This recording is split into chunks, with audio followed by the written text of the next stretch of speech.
مولا کی رحمتوں کا لٹنے لگا خزانہ، مولا کی رحمتوں کا لٹنے لگا خزانہ۔ الحمد للہ رب العالمین والصلاة والسلام علی اشرف الانبیاء والمرسلین، اما بعد فاعوذ باللہ من الشیطان الرجیم۔ بسم اللہ الرحمن الرحیم۔ قال اللہ تعالی فی القرآن المجید والفرقان الحمید، ان الانسان لفی الا الذین آمنوا وعملوا الصالحات وتواصوا بالحق وتواصوا بالصبر۔ الحمدللہ ماہ رمضان کے مبارک لمحات چل رہے ہیں اور مین ٹی وی کی طرف سے مختلف نشریات آپ کے لیے پیش کی جا رہی ہے، اور اس پروگرام کا نام سوغات رمضان ہے۔ اس وقت آپ کی افطاری کا وقت ہوگا، آپ اپنے لیے بھی دعا کریں، ہمارے لیے بھی دعا کریں، اللہ رب العزت ہماری بے حساب مغفرت فرمائے، دین و دنیا کی برکتیں رحمتیں عطا فرمائے۔ اس پروگرام میں کچھ سوالات ہیں اور وہ سوالات آپ کے سامنے پیش کیے جاتے ہیں اور ساتھ ہی ان کے جوابات بھی دیے جاتے ہیں۔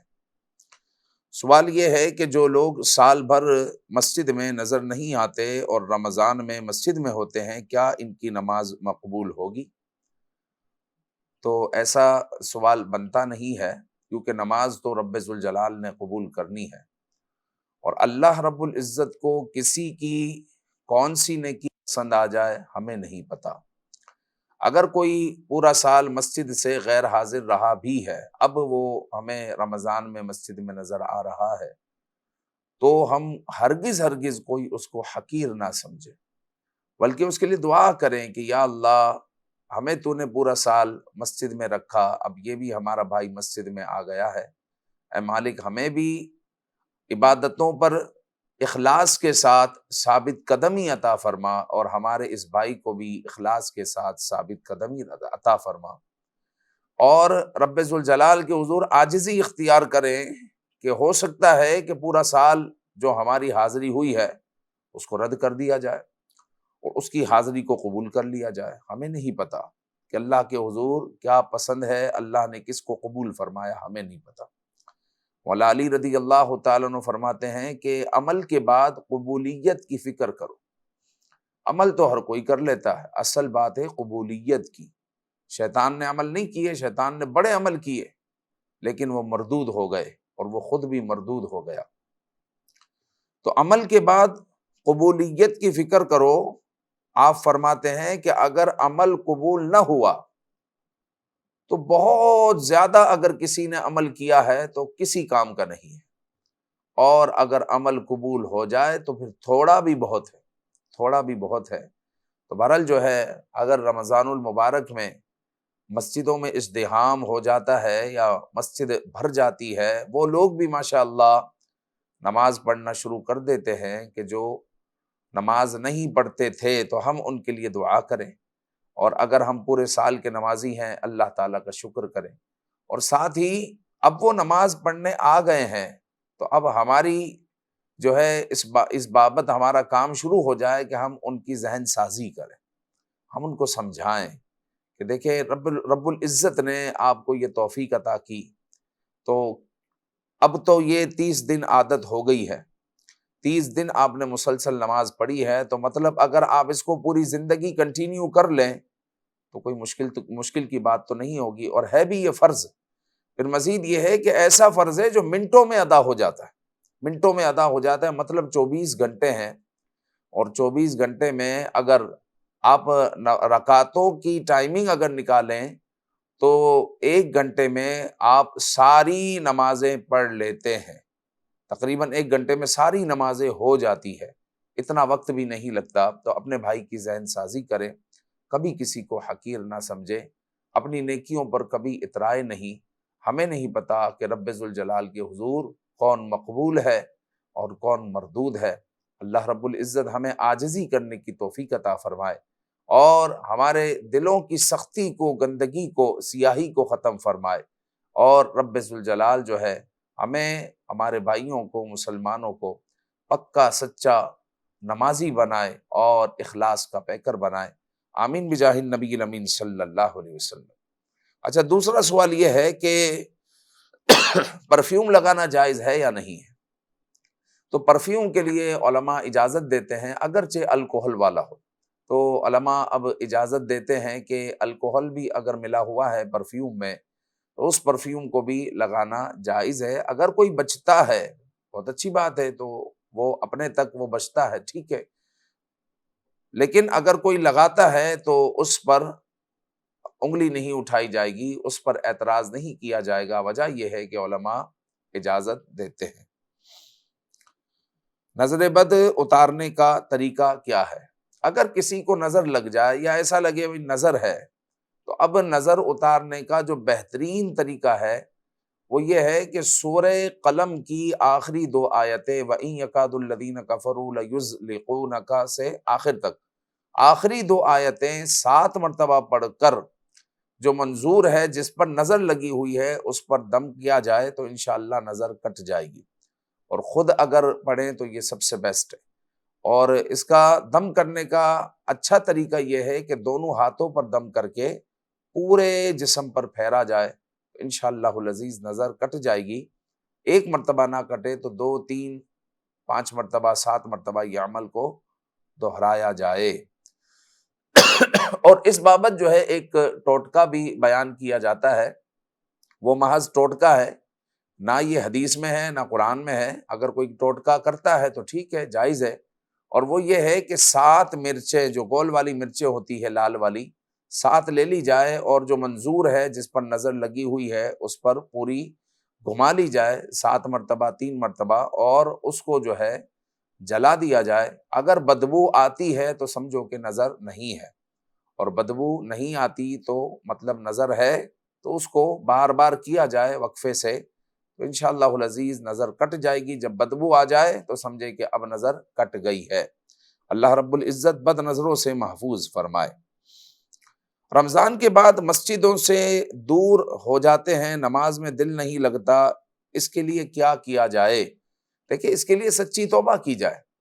رمضان شروع ہوتے ہی ہم اپنے ذہنوں میں اگر یہ بٹھا لیں گے کہ مجھے رمضان میں نماز پڑھنی ہے، ذہن میں یہی بیٹھا ہوا ہوتا ہے، جبھی تو ہم اچانک عید کو غائب ہو جاتے ہیں۔ عید کو نماز فجر ہماری قضا ہو جاتی ہے، عید کو جو ہے ہمارے بہت سارے مسلمان ہیں نماز ظہر میں نظر نہیں آتے، تو مطلب کیا تھا؟ مطلب یہ تھا اتنی جلدی تو پنکھا بھی نہیں رکتا جتنی جلدی جو ہے ہم نمازوں سے رک جاتے ہیں، یعنی پنکھے کو بھی بند کرتے ہیں تو وہ رکتے رکتے رکتے جو ہے وقت لیتا ہے۔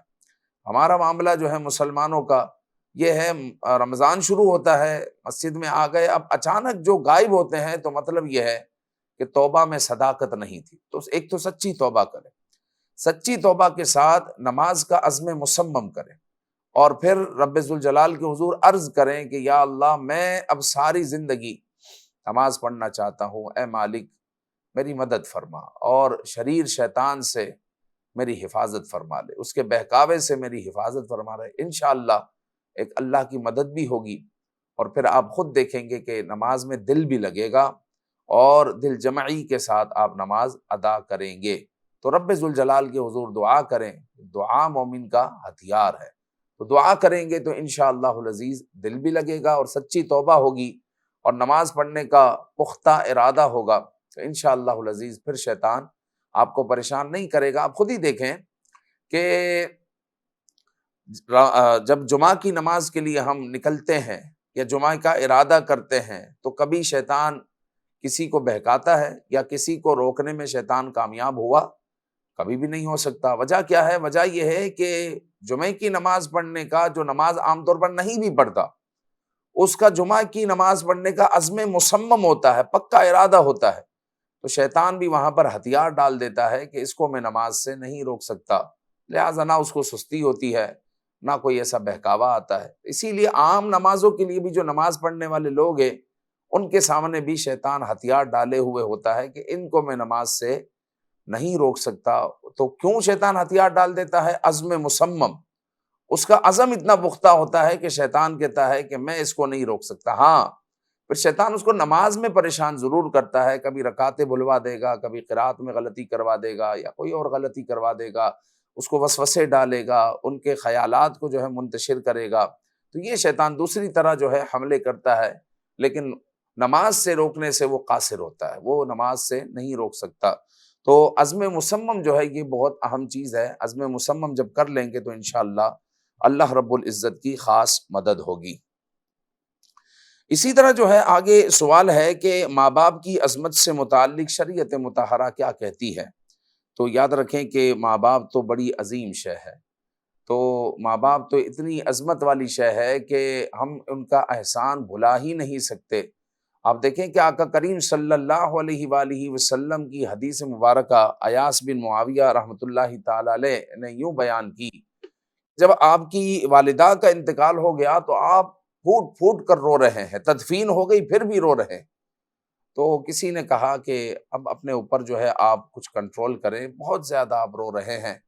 تو کہا کہ میں کیا کروں؟ نبی پاک صلی اللہ علیہ وسلم نے فرمایا کہ جس نے صبح کی اس حال میں کہ اس کے ماں باپ حیات ہیں اور اس سے خوش ہے، تو رب ذوالجلال جو ہے اس پر جنت کے 2 دروازے کھول دیتا ہے، اور جس نے صبح کی اس حال میں کہ اس کے ماں باپ اس سے ناراض ہے تو پھر اس پر جہنم کے 2 دروازے کھل جاتے۔ تو میرا جو ہے ایک جنت کا دروازہ بند ہو گیا ہے، تو میں کیوں نہ رہوں؟ تو وہ اس وجہ سے رو رہے ہیں۔ تو ماں باپ کی کتنی عظمت ہے، تو ماں باپ اتنی عظیم شے ہے کہ حضرت انس رضی اللہ تعالیٰ عنہ فرماتے ہیں کہ حضور اقدس صلی اللہ علیہ وسلم نے فرمایا جو شخص چاہتا ہے کہ اس کی عمر دراز ہو، اس کے رزق میں اضافہ ہو، تو اس کو چاہیے کہ اپنے والدین سے بھلائی کرے اور رشتہ داروں کے ساتھ صلہ رحمی کرے۔ آج کل بہت سارے ہمارے مسلمان رزق کے مارے ہیں، بھائی روزی میں برکت نہیں ہے، اور جناب علی رزق کی وجہ سے پریشان ہے۔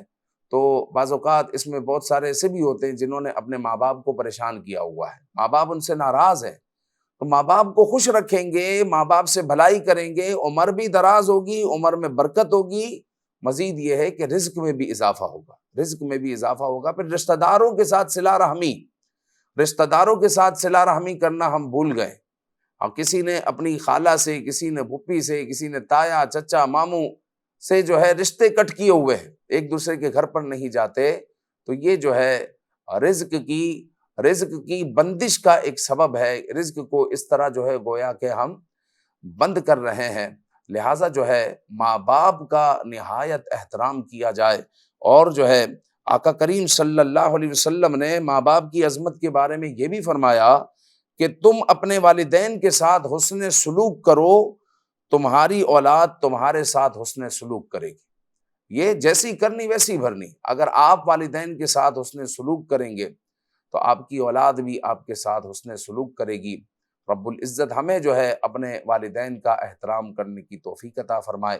سوغات رمضان کی نشریات، میم ٹی وی کی نشریات جاری ہے۔ آپ سے گزارش ہے کہ آپ جو ہے اس کی دعوت کو بھی عام کریں۔ رب العزت ہماری میم ٹی وی پر اور آپ پر اپنی رحمتوں کا نزول فرمائے۔ آمین بجاہ النبی الامین صلی اللہ علیہ وآلہ۔ مولا کی رحمتوں کا لٹنے لگا خزانہ، مولا کی رحمتوں کا لٹنے لگا خزانہ۔